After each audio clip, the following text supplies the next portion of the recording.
అరే రవి, ఏమైందన్నా? నిన్నంతా ఎక్కడికి వెళ్ళు? ఈ దెబ్బలేంటి? అరే ఇవన్నీ తర్వాత చెప్తా, ముందు మాలేద్దాం పదరా.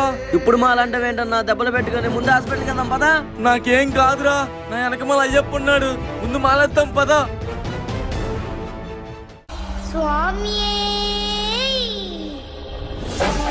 స్వామి ఇప్పుడైనా చెప్తారా అసలు నిన్నేం జరిగిందో? స్వామి అసలు ఏం జరిగిందంటే,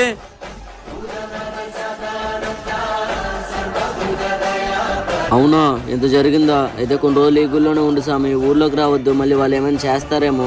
ఎవరికో భయపడే బతికే అవసరం నాకు లేదు స్వామి, వెళ్దాం పదండి. సరే స్వామి, మీకు కొన్ని నియమాల గురించి తెలియాలి, ఒకళ్ళ దగ్గర